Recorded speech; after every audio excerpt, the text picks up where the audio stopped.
월광천. 천국을 알고자 하는 이들이여, 천국을 향해 귀를 기울이는 많은 이들이여, 그대들은 얄팍한 지식의 쪽배를 타고 있음을 아는가? 과연 그대들의 쪽배가 신나게 노래를 부르며 노저 가고 있는 나의 큰 배를 따라올 수 있을는지.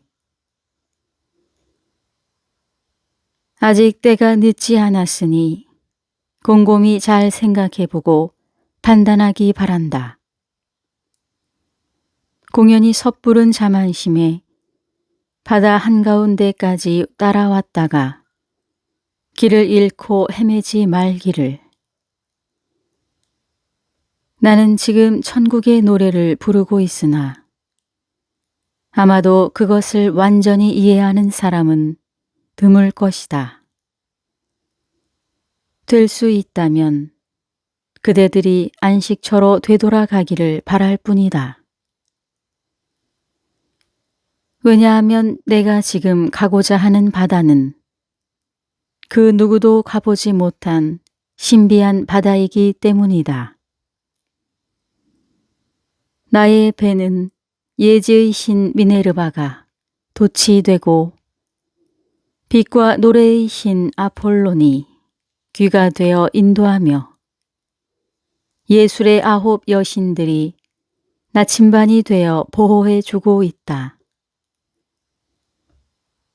그러나 만약 현세에 살면서 유한한 지식만으로는 만족하지 못하는 사람이 있다면, 영원한 천상의 신비에 목말라 하는 사람이 있다면, 그대들은 내 뱃길을 뒤따라와도 좋다. 나는 이아손이 사람들을 놀라게 한 것 이상으로 나를 따르는 그대들을 놀라움과 흥분으로 가득 차게 만들어 주리라. 이아손은 아르고나 우타이의 지도자였다. 우연히 콜키스를 항해하던 그리스의 용사들이 그곳에 머물렀을 때 이아손은 그들을 깜짝 놀라게 한 적이 있었다. 콧구멍에서 시뻘건 불을 내뿜는 황소 2마리로 하여금 밭을 갈게 한 후 그곳에다 죽은 용의 이빨을 심어 사람들을 만들어냈기 때문이다. 사람은 누구나 태어날 때부터 천국에 대한 갈망을 품게 된다. 바로 그러한 갈망 때문에 사람들은 하늘을 우러러 보게 되었으며 그 갈망의 움직임만큼이나 빠르게 우리들을 이곳까지 인도되었던 것이다.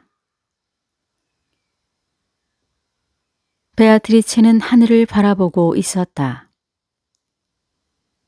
나는 그런 그녀의 모습을 넋 나간 듯 바라보고 있었다. 베아트리체의 모습을 보고 있노라면 누구라도 신비한 황홀감에 젖어들지 않을 수 없을 것 같다. 나의 시선을 단단히 고정시킨 그녀는 스승 베르길리우스가 그랬던 것처럼 나의 속마음을 꿰뚫어 보는 것 같았다. 그녀는 미소 가득한 얼굴로 입을 열었다.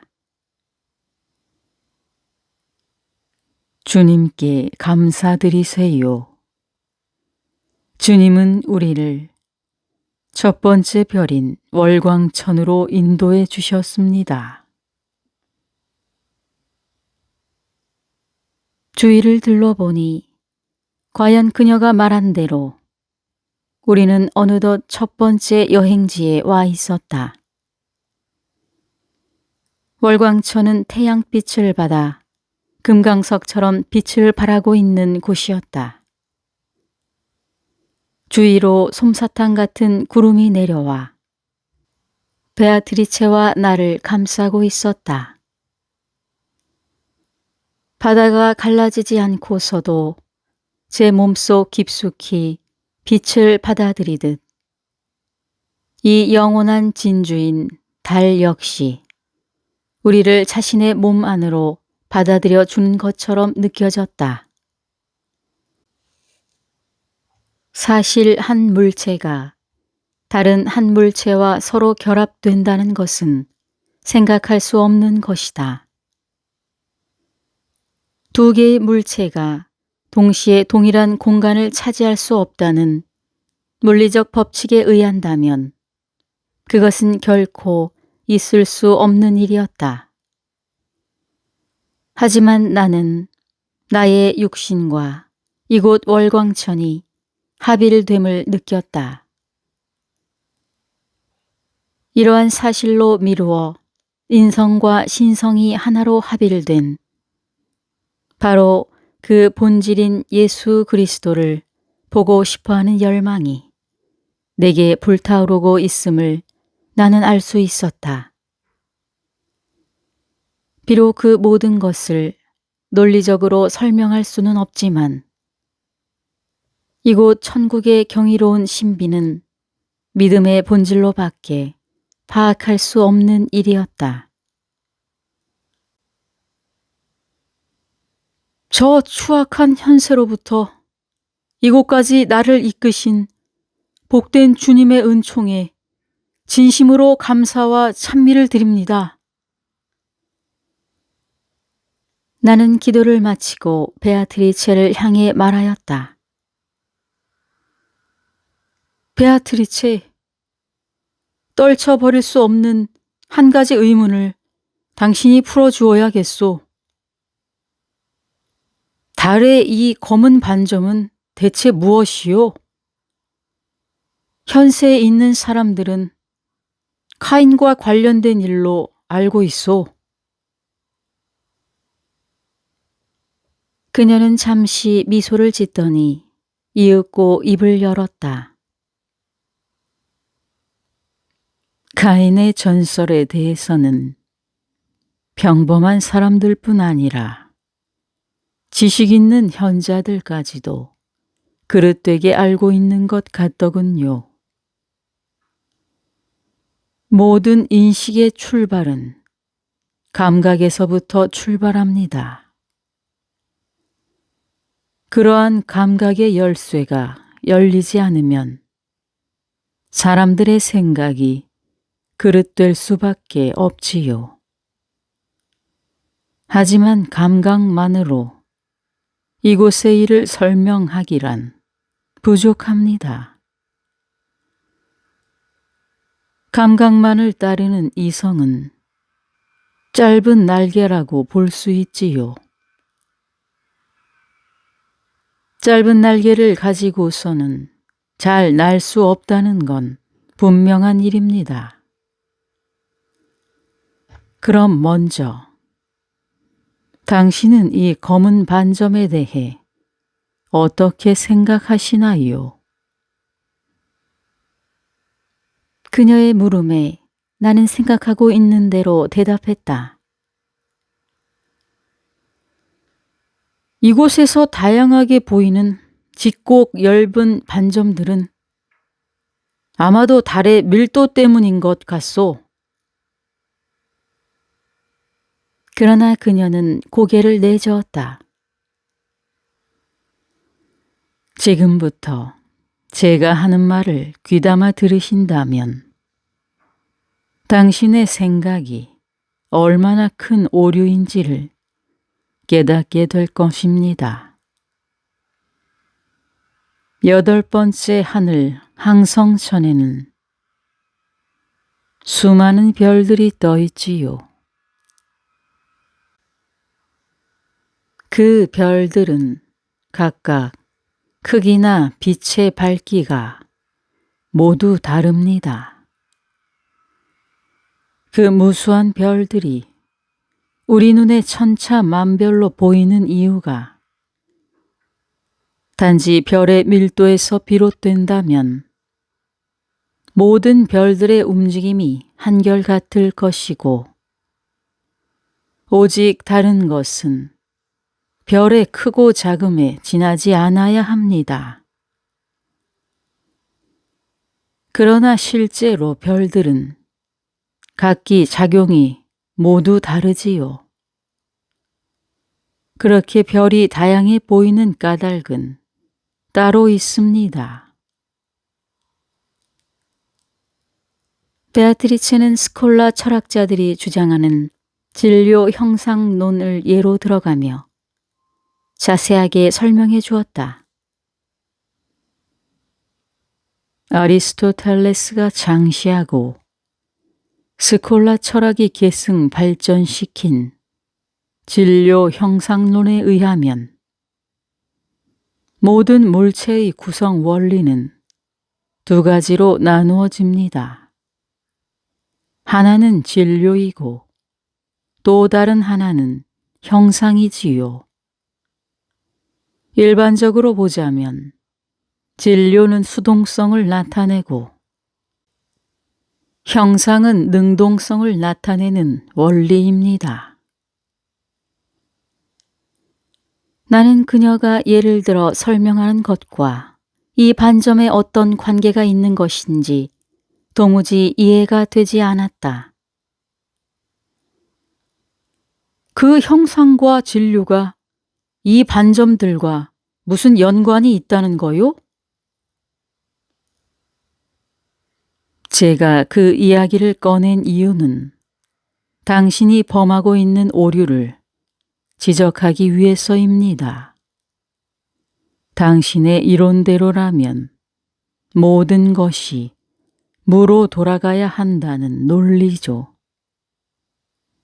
즉, 반점의 원인이 단지 밀도가 희박하다는 이유에서라면 결국 모든 만물은 그러한 밀도의 희박성으로 인해 무의 상태로 돌아갈 것입니다.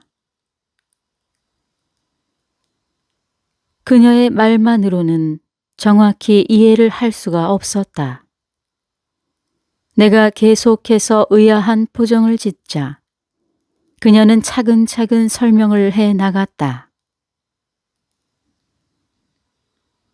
뼈와 피부가 인체를 이루고 있듯이 한 권의 책이 여러 종이들의 묶음으로 이루어져 있듯이 달도 마찬가지입니다.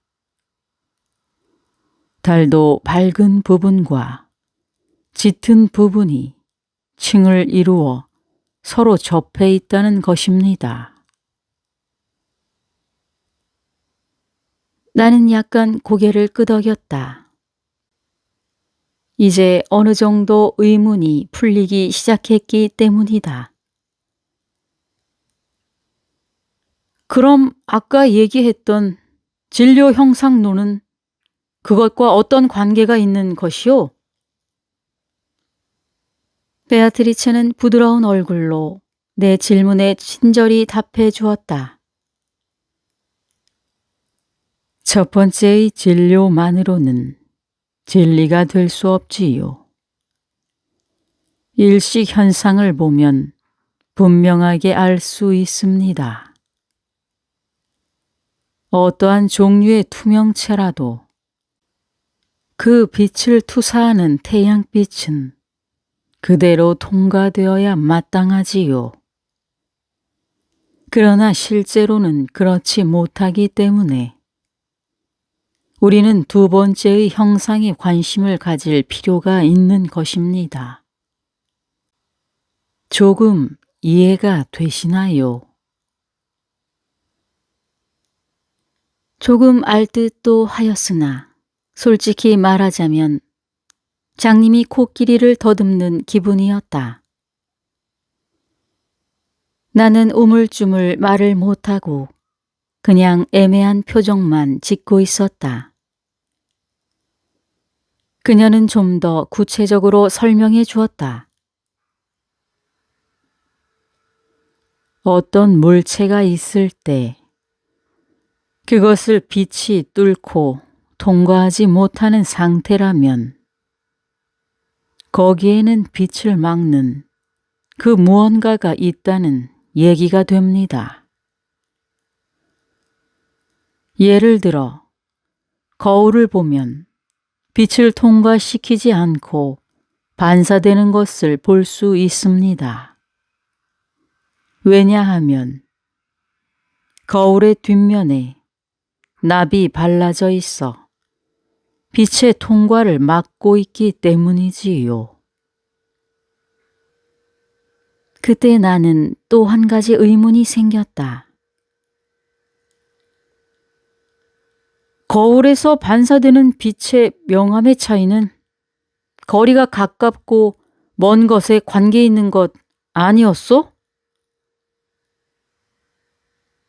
그녀는 고개를 내저으며 말했다. 당신이 만약 실험을 해보신다면 그러한 의문은 금방 풀릴 거예요. 실험이야말로 인류 학술의 원천이라 할 수 있지요. 빛의 속도는 실로 엄청나게 빠른 것이어서 멀리 떨어져 있는 거울이나 가까이 있는 거울이나 반사되어 오는 시간의 차이는 거의 느낄 수 없습니다. 드디어 베아트리체는 내가 가장 궁금해하는 이곳 월광천의 반점에 대해서 설명해 주었다. 그녀의 설명을 하나라도 놓치지 않기 위해 나는 주의를 기울였다. 겨울에 따뜻한 햇볕이 내리쬐면 눈은 녹아내리게 되죠. 눈이 녹으면 원래 자신의 주체인 흰 빛과 차가움은 벗어버리지만 그 진료인 물만은 그대로 남게 되는 것입니다. 이제 어느 정도 아셨을 것으로 짐작하고 당신의 의문에 답해드리죠. 하지만 이 얼룩진 반점의 원인을 알고 나면 약간의 충격을 받게 될 겁니다. 여기서 베아트리체는 잠시 말을 멈추었다. 하지만 곧 말을 이어나갔는데 나는 그 짧은 침묵의 순간에도 조급함으로 마음의 동요가 일었다. 성스러운 하느님의 평화가 머물러 있는 지구촌의 안쪽에는 원동천이 돌고 있습니다. 그 원동천은 지구촌에서 힘을 빌려 움직이고 있으며 그 안쪽에 있는 항성천에 영향을 주고 있지요. 수많은 별들이 빛나고 있는 항성천은 천국의 하늘 중에서 상당히 중요한 역할을 하고 있는 곳입니다. 항성천은 원동천에게 받은 힘을 나머지 7 하늘에 골고루 나누어 주는 일을 하고 있지요. 이렇듯 천국의 모든 하늘들은 위쪽 하늘에서 받은 힘으로 각자 다른 여러 가지 특징을 형성하고 있는 것입니다. 나는 베아트리체의 말에 사실 놀라지 않을 수 없었다. 정말 놀라운 이야기였다. 그녀의 설명에 따르면 모든 천국의 하늘은 위쪽 하늘에서 받은 힘을 아래쪽 하늘로 전달하며 그러한 힘들의 영향으로 각 하늘의 성격이 형성되고 유지된다는 것이다. 이 천국의 모든 기관들은 당신께서 보고 계시듯 위에서부터 이곳 맨 아래 하늘인 월광천까지 층층이 존재하고 있습니다. 하늘의 등급은 천사들의 품급과도 밀접한 관련이 있습니다. 이곳 월광천은 전국에서는 가장 낮은 하늘이기에 지고천의 힘을 모두 통과시키지 못하고 일부분 반사시키고 있지요. 그 역할을 맡고 있는 것이 바로 이 반점입니다. 그때서야 나는 의문이 하나하나 풀리기 시작하고 있음을 느꼈다. 나의 표정이 밝아졌음을 알아차렸는지 베아트리체 역시 무척이나 기뻐하는 눈치였다. 그녀에게 내 자신의 생각을 털어놓았다. 그렇다면 결국 천국의 하늘은 지고하신 하느님과 여러 천사들에 의해 움직이고 있다고 봐야 할 것 같소. 그녀는 나직이 웃음을 보였다. 물론이에요. 또 빼놓을 수 없는 분은 항성천의 지품천사 케루빔입니다. 이렇게 수많은 별들을 아름답게 꾸며주는 분이랍니다.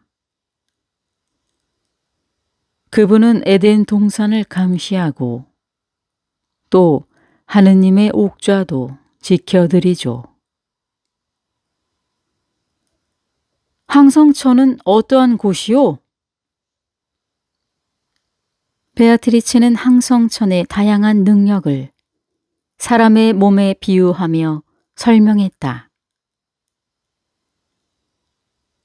사람의 육체가 그 몸속에 깃들어 있는 영혼의 명령에 따라 움직이듯 항성천의 천사들도 하느님의 명령에 따라 자신들의 능력을 다른 많은 별들에게 나눠주고 있답니다.